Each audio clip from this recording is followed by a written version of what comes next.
नहीं करना चाहिए।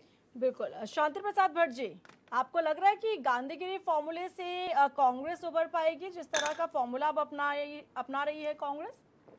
देखिए रीना जी, आज की जो डिबेट है कि कांग्रेस अब गांधीगिरी के फॉर्मूले से अपने ही संगठन को बचाने की बात करेगी जी, सुनने में बहुत अच्छा लगता है, मगर जनता में एक सवाल जो कौंध रहा है कि ये कांग्रेस जो भ्रष्टाचार में गिरी है, जो भूमाफियाओं से गिरी है, जिस कांग्रेस का चेहरा परिवारवाद में फंसा हो, क्या अगर ये गांधीगिरी है तो ऐसी गांधीगिरी को कांग्रेस को मुबारक।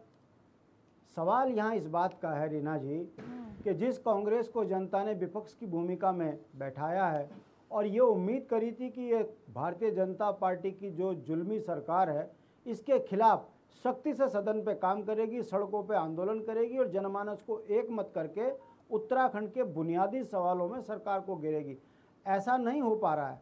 अभी कल ही एक बहुत बड़ी दुर्घटना हुई है चमोली हेलंग में। उत्तराखंड की एक ग्रामीण महिला जो घास काट के परंपरागत तरीके से अपने पशुओं के लिए चारा लेकर जा रही थी, इस सरकार ने उसको जितना जलील करना था कर दिया। सोशल मीडिया में खूब वायरल हो रहा है। वो महिला 6 घंटे थाने में बैठी रही। वो उस महिला की बात कर रहा हूँ जो गांव में पुलिस की वर्दी देखकर बेहोश हो जाते हैं, इतना घबराते हैं गांव के लोग। और ये सरकार उत्तराखंड में पलायन पर चिंतन देहरादून में कर देती है, मगर जो गांव में बसे हैं उनका जो हाल करा हुआ है इस सरकार ने, ये कल की घटना थी। इस पर कांग्रेस के किसी नेता ने गांधीगिरी नहीं करी।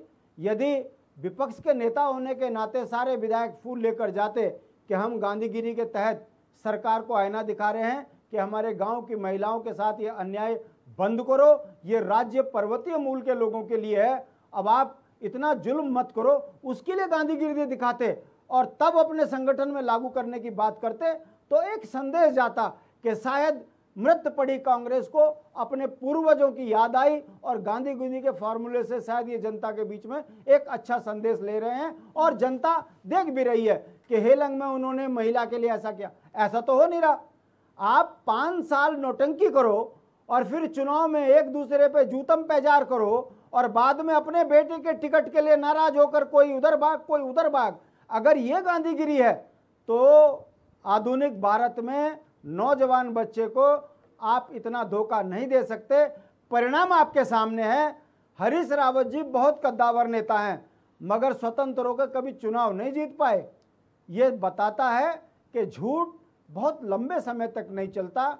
निश्चित रूप से भारतीय लोकतंत्र में एक सबसे बड़ा हथियार था गांधी, जिसके तहत देश की आज़ादी में अहम भूमिका देश के वासियों ने निभाई, मगर उस गांधी के विचार से कोई प्रधान बनने को तैयार नहीं है।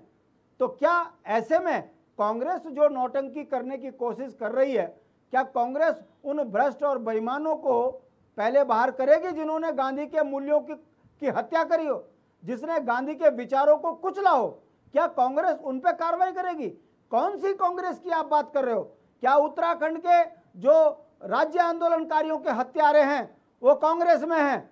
क्या आप उनको पहले उत्तराखंड कांग्रेस से बाहर करोगे? वो व्यक्ति जो अपने परिवार को टिकट दिलाने के लिए कभी कांग्रेस सरकार गिरा दे, भाजपा में जाए तो भाजपा को असंतोष में खड़ा कर दे, वो दोबारा कांग्रेस में आए, क्या इसको गांधीगिरी कहते हैं? क्या इन पे कार्रवाई होगी? तो मेरा कहने का मतलब है रीना जी, चरित्र बनाने के लिए, गांधी बनने के लिए पहले त्याग की मूर्त बनना पड़ता है। जो एरिस्टोक्रेट जीवन गांधी जी का था, सबसे पहले गांधी जी ने आत्मसम्मान पे चोट लगने के बाद उसे छोड़ा और पूरा जीवन एक धोती में सादा जीवन जीकर उन्होंने एक संदेश दिया कि यदि स्वाभिमान के साथ जीना है तो वाकई अहिंसा को जो है हमको जो है लेकर चलना पड़ेगा। हिंसक समाज कभी देश के अंदर और विश्व के अंदर सफल नहीं हो सकता। तो उस गांधी के चरित्र पर आप ये पलीता लगाने की बात कर रहे हो, और वो तब कर रहे हो जबकि आपके इर्द गिर्द भूमाफिया, खनन माफिया और जिन पर महिलाओं के आरोप लगे हो, ऐसे लोगों को ये गांधी के नाम का अपमान है। निश्चित रूप से कभी गांधी कांग्रेस में रहे होंगे, मगर कांग्रेस का जो वर्तमान चरित्र है ये गांधी के नाम के ऊपर पलीता लगाने के समान है। वरना कांग्रेस अपना चरित्र बदले। अरे जनता तो सड़कों पे पिट रही है, बेरोजगार सड़कों पे आंदोलन कर रहे हैं, वहां गांधीगिरी नहीं, वहां गुटबाजी। एक कांग्रेस का नेता दूसरे कांग्रेस के नेता को बदनाम करने पे लगा है। तो आपके माध्यम से मैं जनता में एक संदेश देने की बात कर रहा हूं कि इन नौटंकीबाजों से बचो। दोनों राष्ट्रीय पार्टियों का यही चरित्र है। अब भाजपा को तो यही नहीं पता ये कमल के फूल में बैठे हुए हैं या हाथ में। कांग्रेस के सारे तो भाजपा में आ गए। और कल जैसे अभी हमारी बहन ने कहा, कल अगर वो चले जाते हैं दोबारा भाजपा में तो भाजपा क्या कहेगी?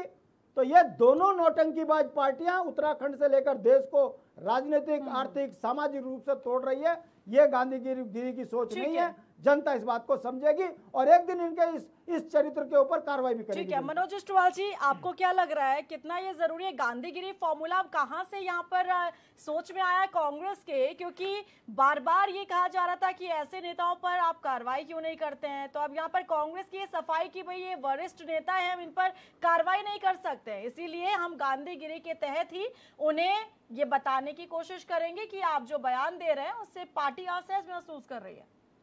मैं तो यही कहूँगा कि रघुपति राघव राजा राम, सबको सम्मति दे भगवान। गांधी के नाम पर आखिर कितने साल तक राजनीति हो? कब तक हम गांधी का नाम भुना भुना कर, चाहे वो कांग्रेस हो या कोई अन्य दल हो, महात्मा गांधी चाहे सिर्फ नोटों पे छपने की एक कला है, शायद वो भी अब रहेगी कि नहीं रहेगी आने वाले समय में समझ नहीं आता। अब जो पार्टी गांधीगिरी की बात करिए, जिस गांधी ने देश के मूल्यों को बचाने के लिए, यहाँ के सांस्कृतिक और सामाजिक मूल्यों को बचाने के लिए एक लंबी यात्रा की, एक लंबा क्या कहते हैं आंदोलन छेड़ा, और कांग्रेस जैसी पार्टी फलीभूत हुई, उस पार्टी के अगर आज जबकि पक्ष में नहीं है वो पार्टी, विपक्ष में है। आप क्रिकेट का देखिएगा हाल प्रदेश में, जो कई लाखों के केले ही खा गए हों उसी पार्टी के नेता, क्या उनको शिषपाल भाई आप गुलदस्ता देने जाएंगे? लक्ष्मण सिंह नेगी महासचिव हैं, अपने मसूरी से दावेदार थे विधानसभा टिकट के, क्या उनको आप गुलदस्ता देने जाएंगे जिन्होंने एक गाना रिलीज किया है ठुमका, और उस ठुमके में ऐसे ठुमके लगवा दिए कि आपने नशा और अपराध पूरा सामने एक तस्वीर के रूप में सजा के हमारे आगे रख दिया है। वो ठुमके में एक पहाड़ी गीत पे, गढ़वाली गीत पे एक लड़की को नचा रहे हैं और चारों तरफ से लफंडे टाइप के वो सर में बोतलें लेके नाच रहे हैं बियर और शराब की। और तो और बेशर्मी देखिएगा, ये लक्ष्मण सिंह नेगी जी, अनिल नेगी जिनको कहते हैं, महासचिव हैं पार्टी की, पार्टी का चेहरा देखेगा, गुस्सा नहीं आएगा तो और क्या आएगा। उनके प्रोडक्शन हाउस का, लबिन मूवीज का ये गाना उस लड़की के ऊपर से एक बदमाश टाइप का झूमता हुआ आता है, सर पे क्या कहते हैं पूरी बियर उड़ेलता है और उसके लड़की के अंगों तक वो बियर जारी। मैं कहता हूँ कि ये संस्कृति आखिर उत्तराखंड के किस इलाके में रही होगी, किस गढ़वाली कल्चर में रही होगी, किस जौनसारी या फिर रवाई या पर्वतीय क्षेत्र में रही होगी, या फिर ठेठ अपने क्या कहते हैं मुंसियारी बागेश्वर क्षेत्र में रही होगी। ठीक है मनोज अष्टवाल जी, आप अपनी बात पूरी कीजिए।